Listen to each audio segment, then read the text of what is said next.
Bonjour. Niga na quitten de go. Bishu and do dem. Not kamigo aning schnabe da. You got chiwa and dem getting oa. Kagi piwi jamagoan. Chagagi get doan. Igin was to go magayag. The minandan getting oa get done an schnabe. Igin was to go. Come my candidacy sim. Ego oa no gum gagi get doan. Get up a chicken and a minute. Where as you cannot mag egg or sugona again ogum got me thought or he's just succeeding. You got chi in him. You got.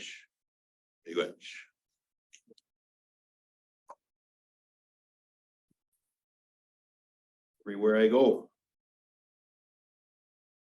nobody understands that language.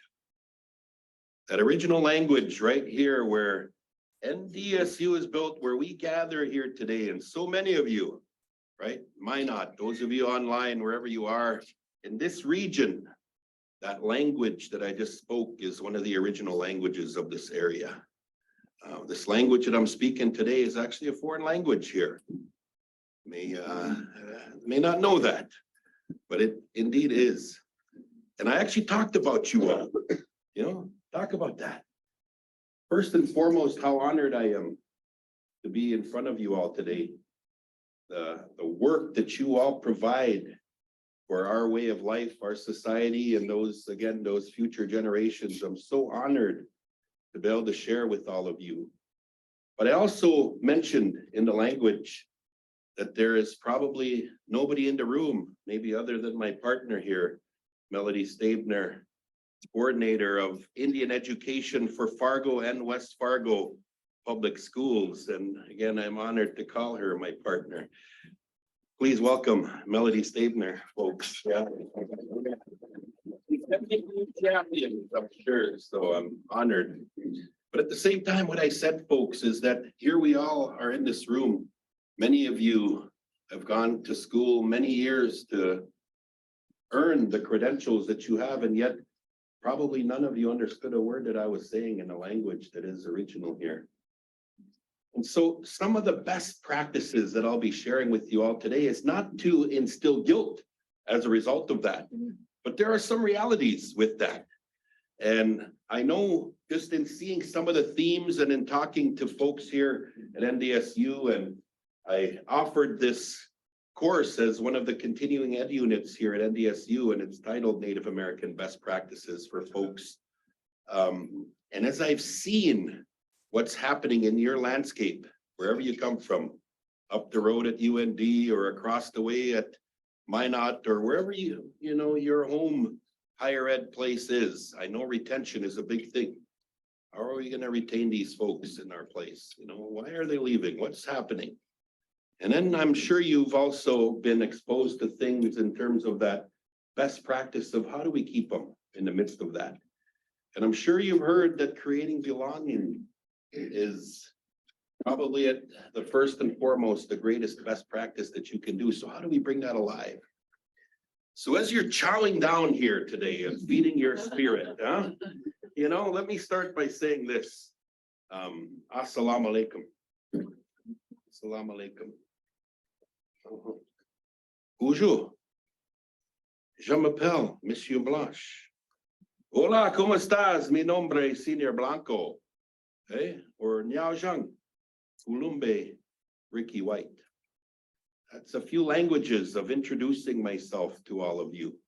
Because I found as I was an educator and a teacher, starting out in St. Paul schools as a Ojibwe language and culture teacher for middle school students, I found that as I got to really know my students and maybe recognize a little bit of the different cultures that were there, that automatically started to create some belonging, because I thought it was all about the content.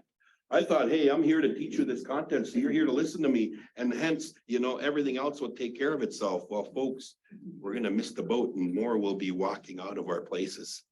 The second that those Latino students started coming in, and I greeted them with a big smile, a big, massive smile, because another best practice you're going to hear today, folks, is that storytelling from grandmother whispers that have come into my head and my spirit. And what grandmother told me is that Shumingwanen agabakin it doon in the ashwandam. Use your smile, Ricky. Okay? To create an automatic sense of compassion, empathy, and a place where people are going to feel comfortable just being around you. And if there's anything that I'd like for you to write today, folks, it's a question to all of you as you listen to these stories. And that question to all of you is, what does your door look like, folks? I'm going to put you through an array of experiences, feelings, and emotions here as well. And we will get to the depth of that, because oftentimes in our ways of life, what we often say is that no true learning is going to happen unless you reach the emotions and the feelings of folks. Huh? And I think as we end today, I want to inspire you with that. And what does your door look like, folks, as you hear some of the ebbs and flows of life in an Anishinaabe person in front of you today? So again, folks, I'm so deeply honored. This smudge, again, as we think about a best practice, and I see so many campuses now welcoming our cultures into our space. I've seen not just our wigwams, our teepees, our earth houses that the MHA Nation are so proud of. I see so much of our cultures being honored in many of our places. Right here at NDSU, I notice it. Okay. And as we think about this, I asked Stacy Duffield there, you guys smudge in your school? You know, you smudge in this place. And as you saw me standing there, I'm sorry for those that are online, you may not have been able to see me on the side, but I lit a bowl. I had some sage in the bowl, an abalone shell. And folks, you know, mindfulness. I know you had a little bit of that today too, some self-care and some mental health for all of you, right? You know, things hit us all in our homes, in our lives and so forth. And you're only at your best when your mind and your spirit is also right there with it. And so that smudge that I did here, as you look at this guide, that smudge is that essence of our people for thousands of years that we have utilized to help us with setting our eyes in the fresh things that we're going to see, right? Smudged my voice and my throat so that I can share some good words with all of you. And of course, my mind, a reset, knowing there's so many things happening. Just getting here was kind of a challenge, getting lost a little bit on campus here again today, and frustration, right? You know, and so I didn't bring that in with me, and I made sure I reset that a little bit. And of course, you may have seen me tap my heart a little bit, you know, coming to you all with a good heart today. And then as I smudged my feet and my steps, I want to make every step with intentionality here today. So that's what's carried in this little guide here, right? And the only thing that I would actually disagree with here is the word itself, prayer, being used in here. You see, so often we think, right, you know, separation, church and state and all these things, and we get convoluted with so many policies and rules and things of that nature. Well, I got to tell you, the reason why I disagree with this is just part of our way of life. But I'll say this, walking down an aisle of Walmart, about a year ago, I came across this sign at one of the ends. Walmart has everything, you know, and for $3.88, you can get your own copy of this. So I don't blame them for putting prayer in with our smudging. But folks, I would just title it smudging. It's part of our way of life. It's just something that we do. Do we pray every now and again? Absolutely, right? Do we go into deep thought? Absolutely at times. But the overall essence of it is not religion. It isn't part of a religious practice, let's say, right? You know, and so I see this all over this land where folks get a little freaked out over it. And if you saw what happened, none of you even had this sign as a reference when you watched me there. I just found a sense of what good people are going to automatically do. Give me a little moment knowing something was happening. Okay? And I felt just kind of a sense of calmness in this entire room. You see, I also teach as a cultural specialist in Fargo Public Schools, Native American Cultural Studies. Every class with this group of students, primarily Native American students, they offered tobacco in a bowl, and then we light our smudge, and we smudge every class. I have students who are on anxiety meds, and they tell me Every time they know we're having the class, Ricky, I didn't take my anxiety meds today. This calms me down, you know? And so that teaching is exactly what you are all receiving today. It's that simple. And so the only thing that I ask is you take things from this keynote here today, is that these are yours. You can absolutely utilize these things. Everything in our way, we're meant to be shared. Not cultural appropriation. Okay, it's a pretty scary word.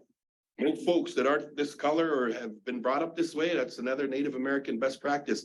Folks, especially non-natives, mostly, right, are afraid to utilize these things, afraid to desecrate, afraid to make a mistake, afraid to offend, all of those things. So what I tell folks is get ahead of it by number one, speaking to the teaching. I sat at a teaching and learning conference, NDSU, May 23rd. We had a keynote. There's an Ojibwe guy named Ricky White up there, and he smudged in front of us. You should have seen the room. I'm speaking for you right now, by the way. So if you want to take notes, it's recording, right? You know, hey, you know, folks, elevator speech, whatever have you, speak to the teaching, speak out loud just like that, and say, when I saw him smudge his head, his mind, his eyes, his voice, his heart, right? The steps, all of those things, I saw what that meant. And the use of that sage and that medicine is, again, for that intentionality to place it in your mind, folks, and get you super hyper focused on it. Huh? We even get our voices down. I'm whispering, and I can guarantee you the folks in the back of the room can probably still hear me. I don't need to yell and shout. The spirit's already in here like that. Hey, that connection. Because folks, a lot of times in higher ed, and I've been in that room, hey, we think that that content and that topic, we got to get all serious about it. And so we can't live or laugh or have these things. We're always so serious in that way, and maybe kind of a disconnect from the actual human that you're relating with. Sometimes that digs into us. I understand that higher, right? You know, expectation of responsibility on the other end. And folks, I'm telling you, you will retain more and even more, especially of our Native people. And you'll see some of the slides. 15% of our Native people, right, have earned a bachelor's degree or higher. Only 15%. Okay? You know, we make up only 0.06% of people currently enrolled in higher ed. Okay? You know, why? What is the deal there? Is it that we're just not smarter than everybody else? Because I guarantee you, we feel that way. I don't feel, right, that I am actually an equal, almost even human being in this room with folks that are in higher ed. That self-esteem that I have walking into a higher ed building, it hits me as soon as I walk in. Like I'm not any good. You know, my partner, I won't necessarily say her age, we'll just say 40s, right? Just went back to college this year. Okay? First generation high school graduate, and now, of course, first generation college student, getting her, right, social work degree. UND folks in the room? UND folks, raise your hand. Any UND? UND, thank you, by the way, right? You know, so Melody, right there, right?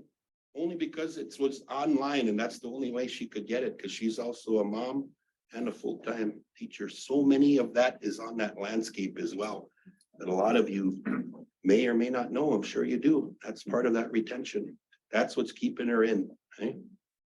And that human belonging is there. I'm telling you, it's there. And I see some of the barriers that she's had to fend off, right? FAFSA, grants, scholarships, the connection with her advisor, right? Just kind of navigating that whole landscape. There's so much that she doesn't know when she's in her 40s. I think about these 18 and 24-year-olds. I've got a 16, soon to be 17-year-old thinking of going on, and she will. And I know that there's so much that she doesn't have a clue about what she's getting into, right? I wonder what you folks, as you look at your doors, the doors of your rooms and the doors of your places on where you're going back, what does your door look like? Because I guarantee you, as we're looking at this retention, where are folks at? What is their confusion just getting to your door? Right? I wonder about that. So as we've smudged and as we've moved, I'm going to take you on a little journey. This is the course, the 2-credit course that I offer. I think right here through NDSU, it's gone a little viral for many K-12 educators. But you know, here's our learning style, folks, and you're going through it right now. You see, for our medicine wheel as Native people, this is our guide for most everything that we do, and we always start here in the East. You see, for our learning, we need to see the learning, show us what it looks like, and a lot of times show us the answers, because I'm telling you, that is where we want to get to, okay? A standardized test for us, holy man. Like I've sat there and watched Melody go through these multiple choice tests, and it is torturous. It is torturous. I actually tried to help my daughter get her driver's license permit. You need 32 out of 40 to get that thing. I took it 3 times. The best score that I could get was 28 out of 40, right? And I've got a master's degree. You know, I've been a principal. Holy man, I've been an educator 30 years. Oh my gosh, I couldn't even navigate that darn thing. Hey, folks, I understand there's some pieces there, but we need to see that learning. Then we need to feel it. What is that magic? What does your door look like, folks, as you welcome students in, as you inspire them, as you educate? How do you get them to feel you? Okay? And folks, that is that relationship piece. Okay, that is that relational thing. If you look at 5-year-olds on the playground at kindergarten first day, it doesn't matter what color they are playing, they are engaging, they're fully on there. That's Eric Erickson, right? Early years, right there happening, and they're winning it. Okay, as we get older, we start to lose some of that grass, folks. So we need to feel it, and then we got to do something with that learning. Okay. So today, some of your doing, yes, is listening, but I've asked you that question. What does your door look like, folks? And then we say, only then do we know it. And this process is everlasting. Best practice for your doors, folks, whether it's a picture of this thing, post it up everywhere you got. Okay?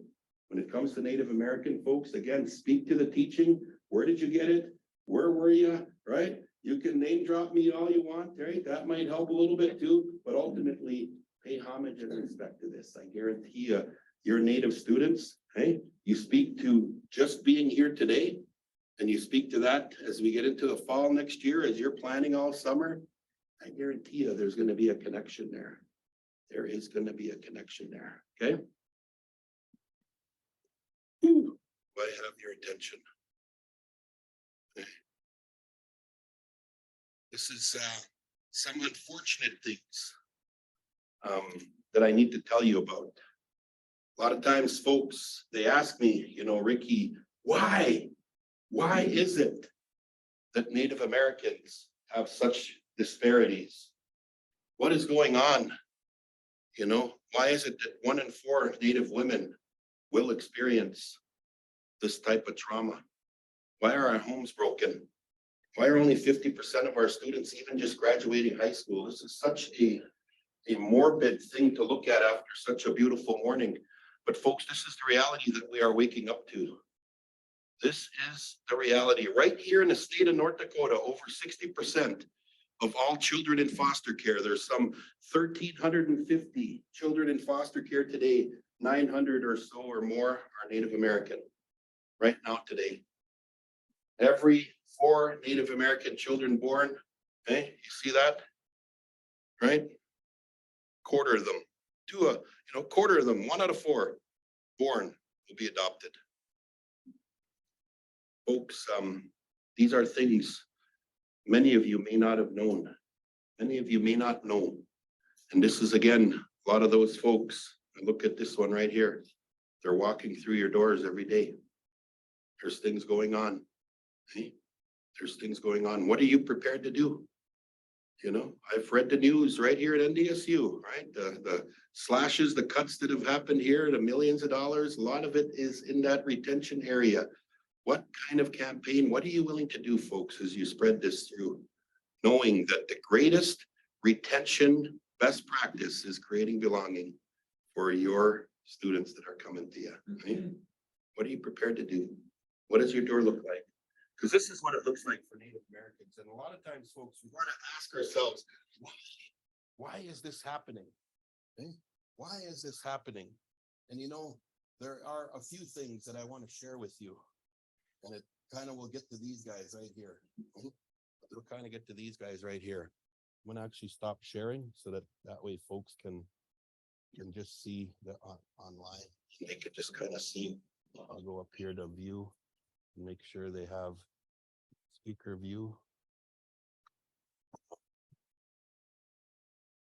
Folks, I need to tell you a story and this is again one that is very much resonates with most Native Americans that you will come into contact with. I'm not gonna generalize and say it's all of us, but it definitely is a large chunk of us.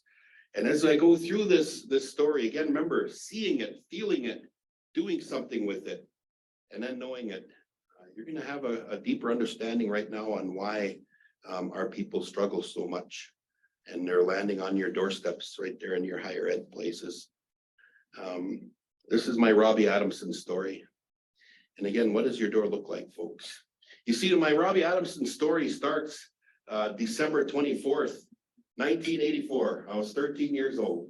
Okay? December 24th. We all know what that date is. That's Christmas Eve, right? And we shouldn't be anticipating as a 13-year-old, hey, we all love Christmas. Hey, all of you, your children, whatever have, we celebrate that date, right? The next day we're opening up presents. Well, folks, my experience on that date was waking up and being startlingly waking up at 2 a.m. to a drunken dad, probably getting back from the bar again. And that destruction that I saw in that moment, folks, it's like it's happening right now. It's like our little square house that I lived in, no running water or electricity, folks, until that following summer that things turn on in my house. And the destruction that I saw there that night, it's like I'm seeing it right now. I remember being awakening and then seeing the back of my dad, and I see my twin sisters on each side, Sheila and Shelley, and I see my brother Warren kind of like this.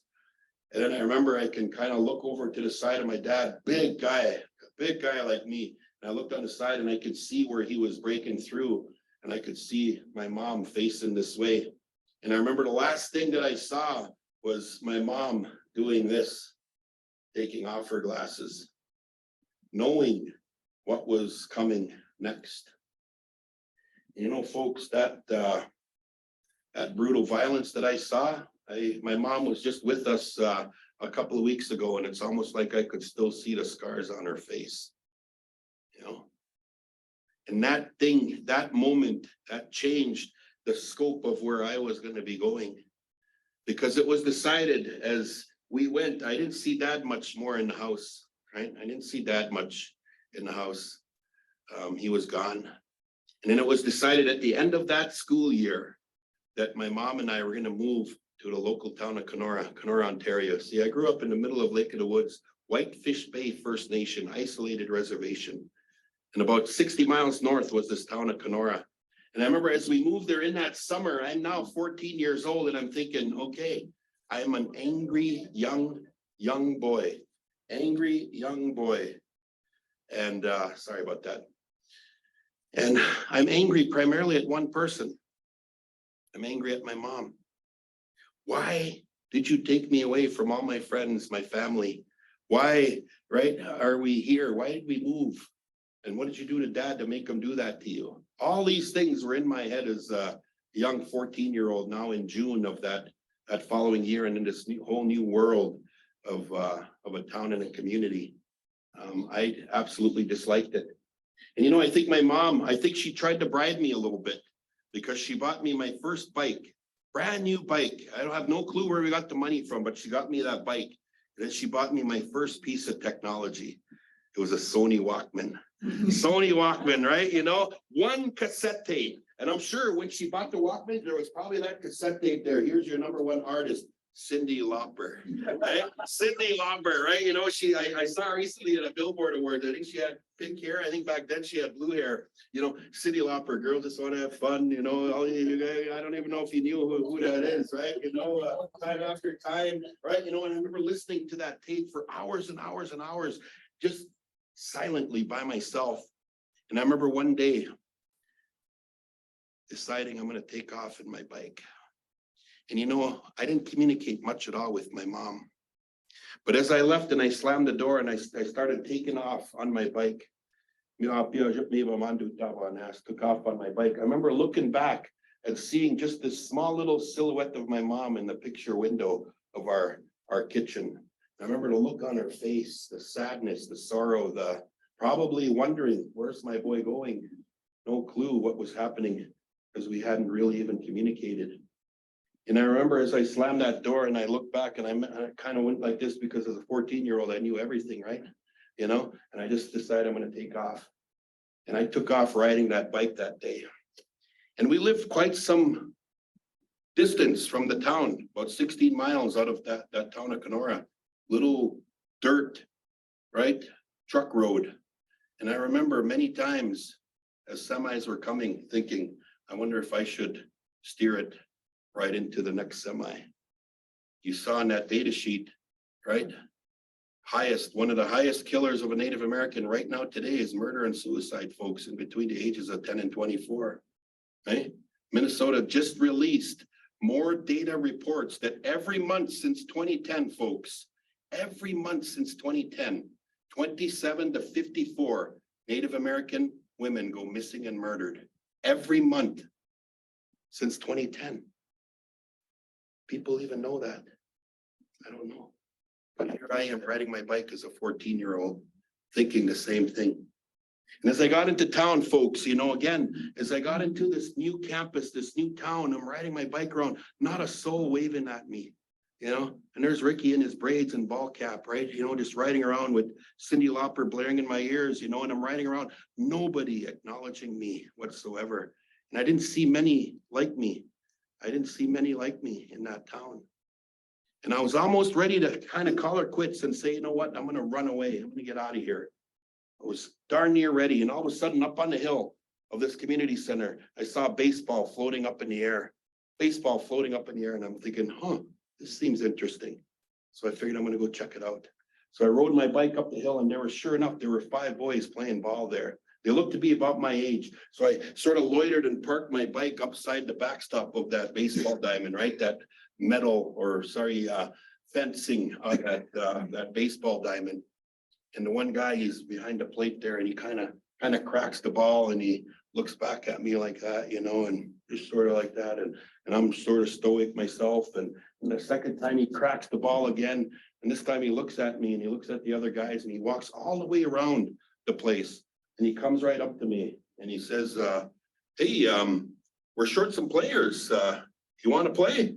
And I spoke English. Don't be wrong. Hey, English was my second language, but I spoke English. And I'm like, yeah, right. And the guy, he reaches his hand out to me. He says, my name is Robbie Adamson. You know, he says, that's Chad Walston. There's Troy Carlson. There's Ryan Raynard.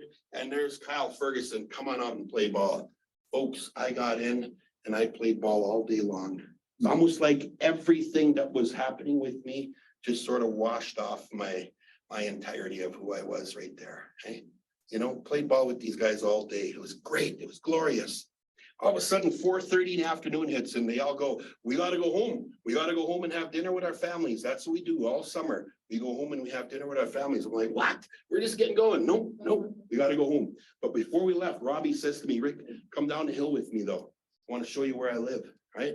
We get to his house and it's a 2-story house. And I'm like, holy man, he must be rich. I'd never known anybody to have a 2-story house. Back home on the res, just a square thing, wood stove in the middle, right? You know, never knew anything like that. But Robbie says, I ain't rich. You know, my dad's a cop and my mom works at McTaggart's, you know, clothing store in the mall. But anyways, he says, come back here 8 o'clock tomorrow morning, Ricky. It's supposed to be a beautiful day. We're going to play ball again all day. And I'm like, all right. So I ride my bike home, 16 miles. And as I'm getting close to the house, folks, I see in that same picture window there, I see my mom, almost like she had never left. And I'm not sure if she did, but she's there, same face, wondering probably where her son was these last 8 hours, no clue. And folks, we had no telephones, we had no cell phone, we had no Facebook, you know, we didn't have Twitter, any of these things, Snapchat, right? You know, Instagram, we had none of this stuff for communication. But again, I remembered what Grandma told me, that grandmother whisper, right? Smile. And I remember that's what I did, folks, is I got closer to her. I just gave her one of these. One of these, and it was like a shower of relief what came over her. Just that little connection. It was a relief for my mom. And as we got in, there was more inspiration that I was starting to get connected with this new campus, this new place, that there was folks there that actually, got to know me a little. I was able to play ball and we talked about that and it was absolutely glorious. Okay? We were starting to connect, almost like we were starting to have some hope over what was happening with our family. Huh? The next morning, folks, Rob told me 8 o'clock, but I was actually outside his house probably about 7 in the morning, already 16 miles, Cyndi Lauper, the whole tape, maybe 2 or 3 times. I'm there across the street in the bush, looking around the street, right? And looking for lights to come on in Robbie's house. Lights came on and I'm thinking, okay, all right. I didn't have a wristwatch. So I'm kind of trying to figure out when should I go? When should I go to his house? So I figured now is a good time. So I got on my bike, my little car, right over the road. I got to his house. I remember I parked it upside his house and he had this deck that got to the front door, right? Oh my gosh, enormous house. I walked up the stairs, I got to the front door and I walked right into his house. Right into his house, right? And there's this mom, Linda. She's in a pink robe, towel around her head, and she's in the kitchen just looking at me, right? And they're going, what's Ricky doing? What did Grandma say? No words, right? And she didn't say a thing to me. It's more like on her expression, it's like, who in the heck is this person that just walked in? Right? No, Ricky and Braves. All of a sudden, no sooner did that happen, out walks Sergeant Bob Adamson. Big guy, sits at the head of the table, and he's just eyeballing me like, who the heck are you, boy? And Ricky says, hey. And all of a sudden, out walks Corinne, Sister Corinne, younger brother Ryan, and then finally Robbie. And then they're at the table and I can hear them talking. And he's like, yeah, that's my buddy Rick and all this. And I can hear them saying this and that. And we go and we walk out and we start biking up to the ball field. And Robbie pulls me aside and he says, hey, Rick, you need to knock. I had no clue. I had no clue, folks. Back home on the res, we barely have doors on our, I'm not kidding, barely had doors. You had a doorknob, you're really rolling it. I had no clue about this thing. Every place was open, welcoming, everyone knew everyone. It was that type of place. The relational thing within that community was alive and we felt it, we knew it, right? So I'm like, oh, okay. We played ball all day. 4:30 hits. What did the guys say? We got to go home and eat dinner with our families. I'm thinking, you guys are nuts. It's beautiful. No, we got to go home and eat dinner with our families. So I'm like, oh man. Robbie says to me though, but Rick, pick me up tomorrow though, 8 o'clock, okay, 8 a.m. We're going to do it all over. So this time I'm riding my bike home, right? And I can have this sense, folks, of connection with this place. I am so inspired. I'm motivated. I'm happy. I'm riding my bike home, kind of shaking my head a little bit. As I get home, there's my mom in the little window. And now I'm almost laughing, right? And I could see the whole different demeanor on her. And I get in and we start talking. And then I tell her the story about walking around. She's like, yeah, Ricky, there's some things you're going to need to know about your new place. For example, folks, in our language, Native American languages, we actually don't have a word for I'm sorry. There is no such word because as relative people, it's not that we won't make mistakes, but we're going to figure it out together. That is the intent by it. It's understood and intent, just like there's no word for you're welcome because we are giving people. It is natural for us to give. So you say thank you, but I don't need to come back with you're welcome because it's understood that that's what we're going to do with each other. Hey, folks, just like there's no word for goodbye, and that is any of our languages, our indigenous languages right here. No word for goodbye. It's I'll see you later. I'll see you later. Hey, so those concepts, those cultural differences, right, are walking into your doors, folks.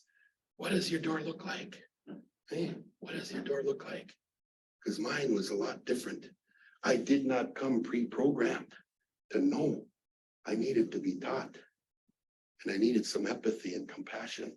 Because folks, the next morning, I'm already outside Robbie's house, probably like 5:30 in the morning this time, because it was kind of dark. So I'm across the street by this tree, just kind of waiting for lights to come on. They came on and I'm like, oh man, I'm getting hungry here, and I'm thinking, oh, okay, now's a good time. So we just rode my little car. We go mouse the Kamikanang right up the road. We she's just a dawn, she got it right upside the house. Got walked right up and got to the front door. I knocked on the door and I walked right into the house. This time the whole family, they're right at the table. The whole family's at the table sitting and eating, right? And this time they're right in the kitchen there by where Linda was and making breakfast. There was some juice there. I poured myself some juice, had some toast, and I'm there and I'm looking at them all, This time Robbie, he comes up and he says, I got this, Mom. Comes up, comes over to me, pulls me aside right there in the kitchen. And what does he say? Hey, Rick, when you knock, you gotta wait for someone to answer. You gotta wait for someone to answer, right? I had absolutely no clue, folks. Those hidden norms and knocking on the door, I had no clue about it. Okay, no clue. But yet maybe I was expected to know. Okay? Because I often say this, folks. Can you imagine if that first day I walked in on Linda? Because I often ask, I must have been pretty lucky, right, to meet such a fine group, right? But can you imagine that first day if I did all those things and Linda instead received me like this? Get out of here. Get out of here. You disrespectful little no, you know what? You should know better. Get out of here. Teach that boy a lesson, right? Give him a big fat F in red marker. Okay? Should know better. Okay? Sometimes folks think that's what we need to do in order to prove a point. Okay? What would have happened to that 14-year-old Ricky already thinking of steering into that semi? Already 1 foot out the door. Okay? What would have happened? I don't know. I don't know. I ask myself that a lot. I really do. And what I came to find out, folks, as I look to represent and reshare, what I came to find out was that these young guys,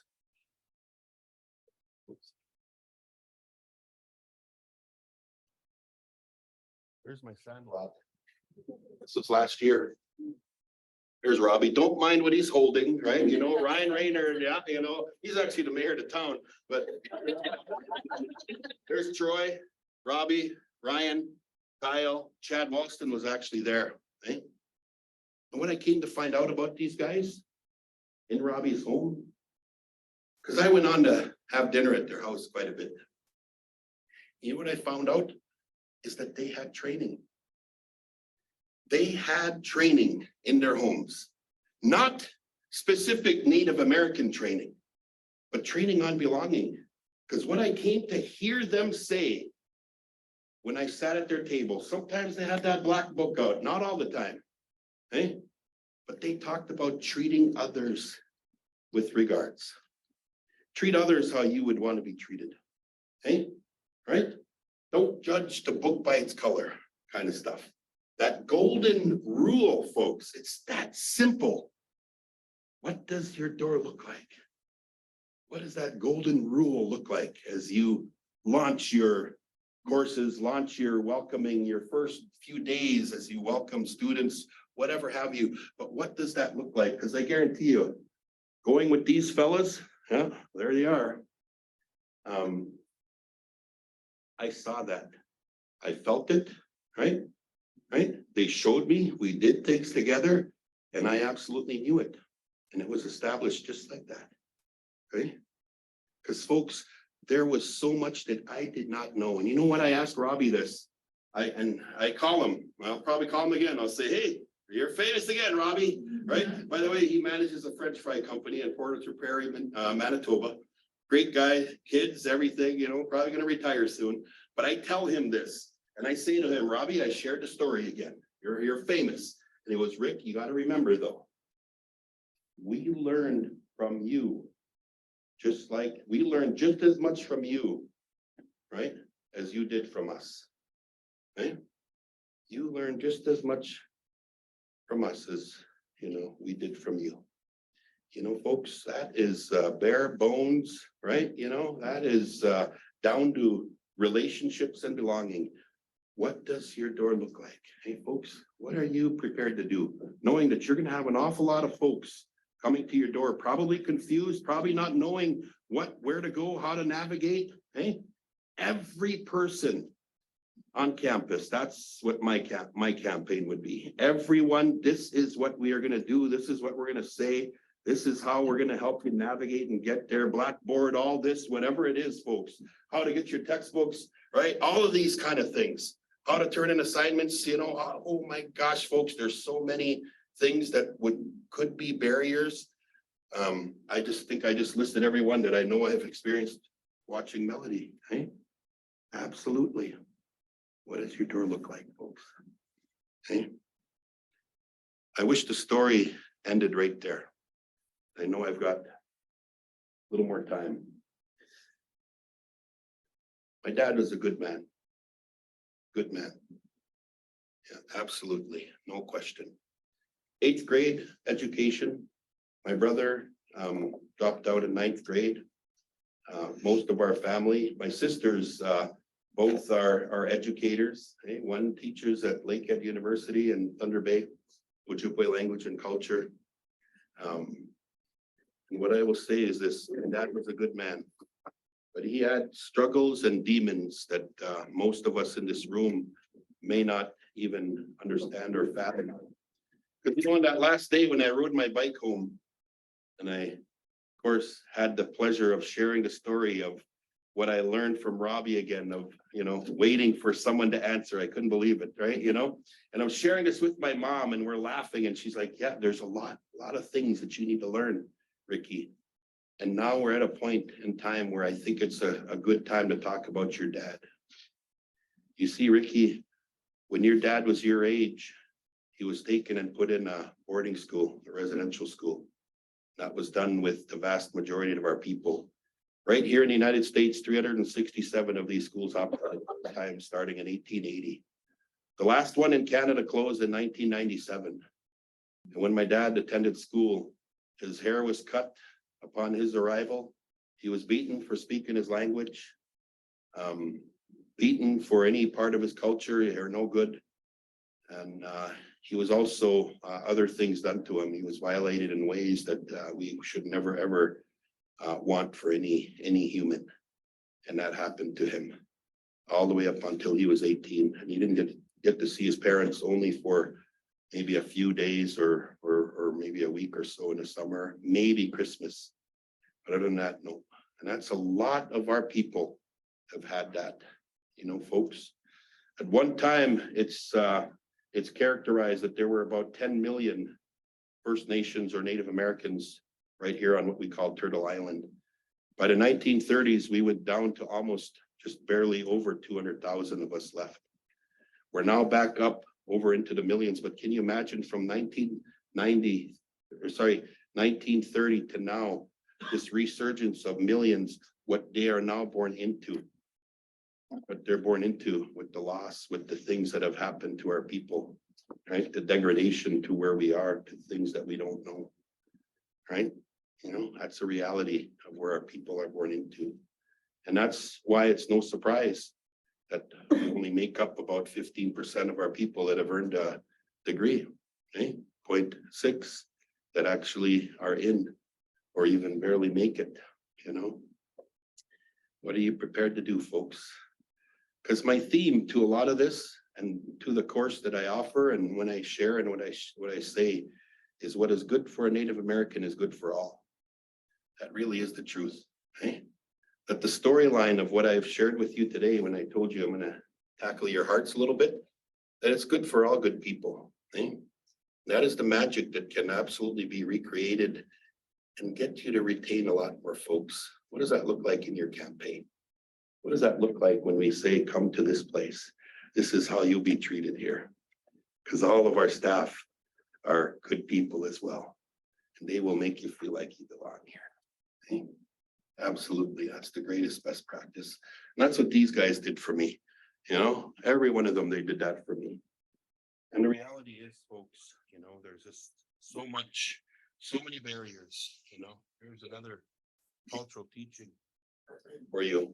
You see, I should have been in this picture on this day. But I was burying my brother that day, that very day that that photo was sent to me. It's been 2 years now, coming up here in July. This photo is a picture at our kitchen table, and this is a picture shortly after Melody cut my braid 2 years ago. So it's grown to this length in 2 years. You see, our people, when it comes to hair, that's part of our identity, but it's a part of our cultural practice as well that shows that we've lived with folks. And when we cut it, and we only cut it in those kind of times, whether it's loss or something significant, you know, those flashbulb moments that happen in our lives, that's when it's cut. So you can imagine so many generations of our people, the first thing, the humiliation of getting your hair cut, put in a uniform, slapped and beaten, those formative years, think of all those formative years of love and care that you want to prevent or infuse, sorry, not prevent, but the prevention of all of that in those formative years. And look at where adults are, the most addictive society, right? Drugs, alcohol, diabetes, health disparities, everything is now kind of what it's replaced with. And having my hair cut like that was an honor to my brother. Ryan White, born June 7th, 1971. Ricky White, born May 30th, 1971. He's not we don't share the same parents, but we, in our ways, Native American ways, those people that are really close to you, they're like your family. I grew up with them from the crib, and we've been brothers our whole lives. Our aunts and our uncles are like our mothers and fathers. So you want to get in with natives, get in. Yeah, you want to talk to parents, you're going to end up talking to the whole family sometimes. Grandparents, any elders like our grandparents. That's how we revere them. Our aunts, uncles, and so forth, they are literally like our moms and dads. And our cousins, our close ones, they're like our brothers and sisters. Anyone younger, they are like our younger brothers and sisters. So that extension of family just isn't related through marriage or whatever, how we may think of it today. And so it was an honor to cut my hair in this way. And then say to Ryan that it's been a pleasure and an honor sharing this life with you, sharing this time with you, the things that we've done. But he's another example of what he was born into, and he just couldn't get rid of the bottle. And that's exactly what happened to my dad. He died at the age of 56 years old, January 3rd, 1999, which was another time that I cut my hair. Okay. So those things, folks, you may see, and Native students that you may have in class, and if you all of a sudden notice their hair is cut, I wouldn't just assume that they wanted just a fresh look. That might be, but as you dig in, as you relate, and if you relate, they will probably tell you, I lost somebody. That's 9 out of 10 times I'd probably bet that that's the case. Folks, Native American best practices is really, once again, what is good for Native Americans is good for all. Again, these are all those boarding schools. I didn't want to go through so much of this, but this term here that I wanted to also share with you, Jawendaus. So when this is that trauma-informed care, this is that empathy, compassion. That's what the Adamson family did for me without even really knowing me. They showed empathy. They didn't show sympathy. You know, it's very easy to be sympathetic. I'm so sorry. I'm so sorry that that happened. You know, that's too quick. Being sorry is good for those that are in the ground, is what my uncles would tell me. Empathy and compassion goes a lot deeper. That's where you're going to be remembered. Be a memorable one, folks. Go a little deeper. Love and care no matter what. Help and support no matter what. A lot of times you're going to receive what is the symptoms of what's happening. And folks, when you dig a little deeper, that's where, you know, when you say, what does your door look like? That's another one. So it's this journey that you've gone on here, folks. Seeing some things, feeling it, right? The doing is what are you gonna do, right? What does your door look like? And I think when you think of so many of our people, I always like to pull up Maslow. You think of what was taken from our homes. Where are we struggling? The bottom three, and we expect when we receive them that they're going to be up here, right? Their esteem and self-actualization, they're landing on you. In higher ed, they must have all of this stuff together in order to get, folks, we are probably almost extinct with this stuff here, right? This stuff right here. That's when you create that in your spaces and you actually talk about that and say those things out loud, if this is a space where I'm going to care about you, right? It's a safe place, you're going to get it. And this is that, I like to put in a little Erickson as well. So many of our family, I think of my dad in this, he lost every one of these battles. He didn't have hope, right? He had shame, guilt, inferiority. Because you know what? I did ask my dad. This was sometime after that December 24th, when he, did that to my mom. I remember asking him, Dad, why can't you kick the bottle? You're a brilliant man, powerful man, chief of our reservation. Why? You know what he said to me? Son, when my eyes close at night and when they awake in the morning, I am stricken with guilt, he said. Guilt. Guilt because I could not protect my younger brothers and sisters from what was being done to me that I know was also happening to them. Yeah, they all were in the boarding school era. I have to tell you, I also attended one, so it's not that far away. My first days of school were horrendous. We all got strapped by a big leather strap our first day of school. Yeah. So there's places, and we call them institutions now, higher ed being another. When I was walking into this place, that's another reason why I needed this much. I really have this feeling of inferiority. It feels like it was beaten in us, and it was just part of what we ended up becoming in some way. That's a lasting piece that doesn't just kind of, come out even being around good people like you. This is a very real thing. And as we move, and as I think about things, I have a best practice document that I associate and relate. I'd be really happy to share it with you. Just such a basic, guide, a reminder on fidelity to building relationships. I know a lot of you, if you haven't yet, North Dakota really did it right when we started to think about Native content and how we can support folks that teach it, both K-12 and in higher ed.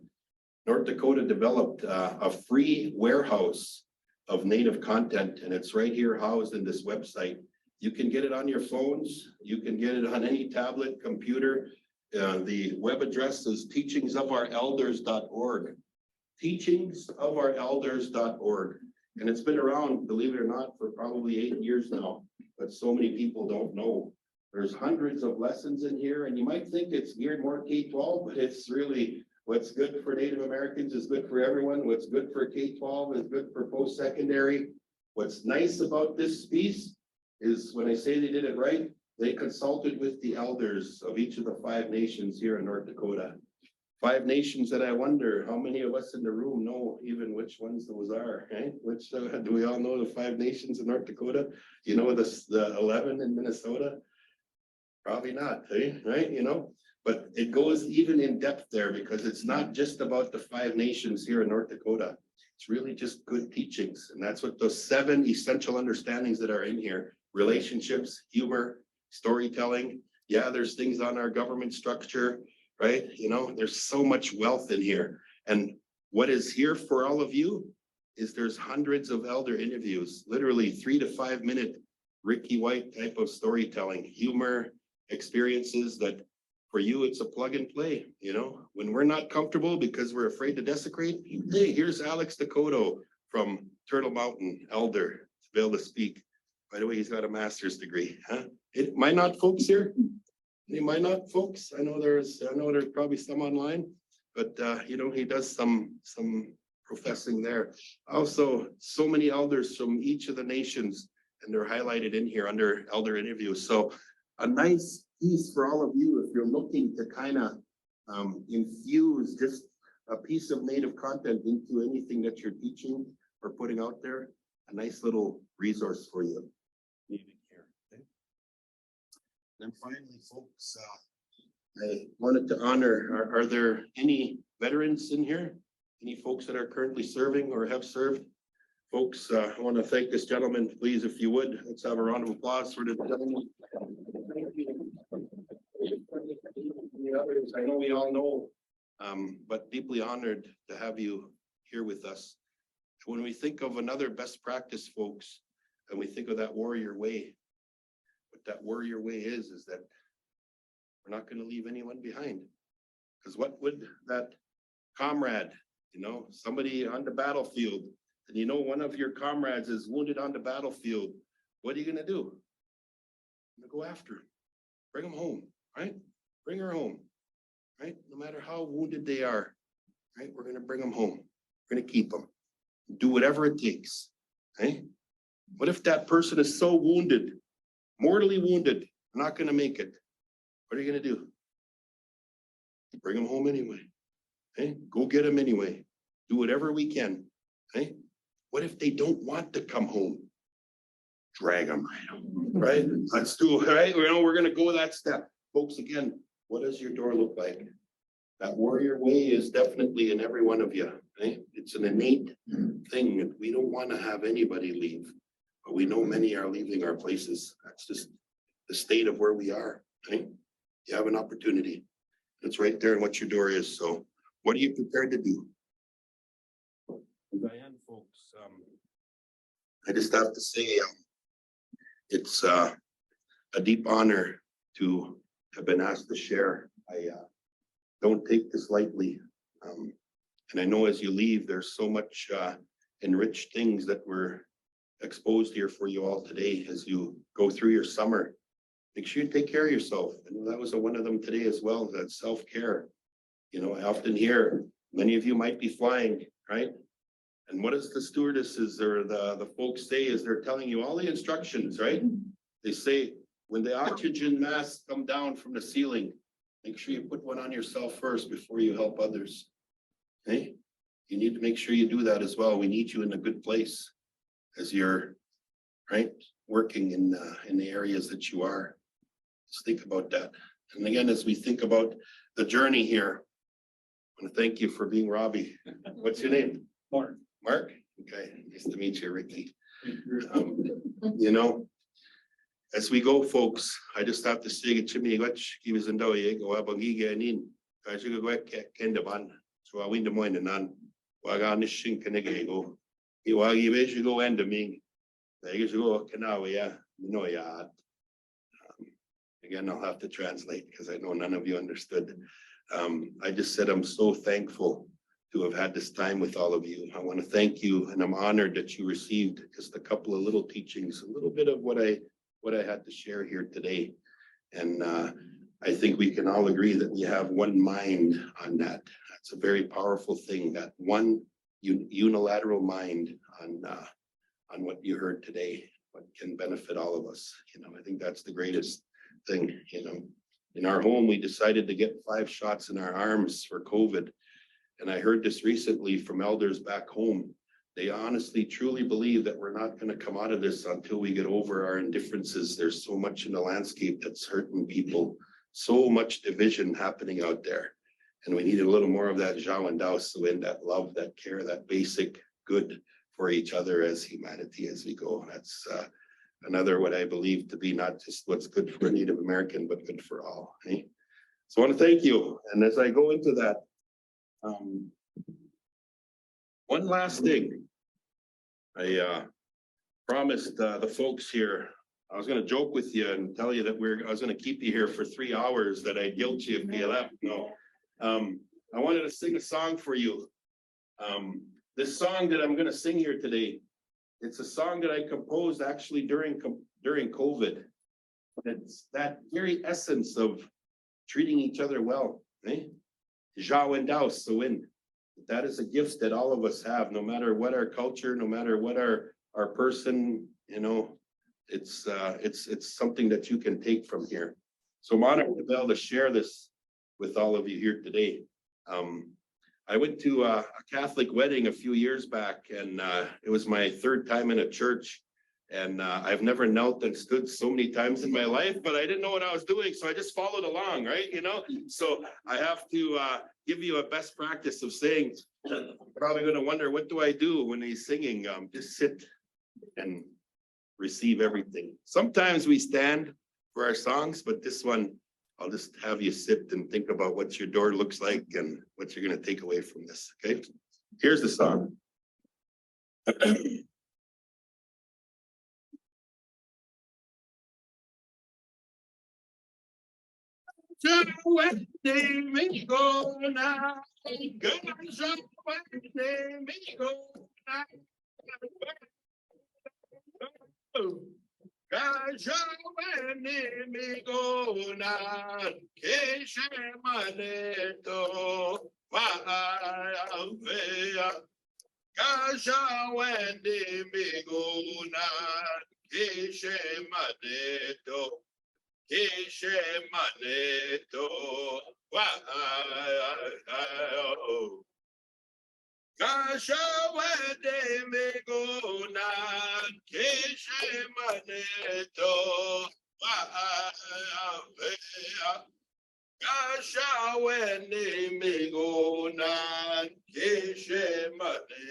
Where do we go from here? I know every time I end on one of these things, especially with the song, folks are like, oh boy. What do we do now? Holy mackerel. What do you say? Stacy Duffield, how about that, everybody? You know the NDSU.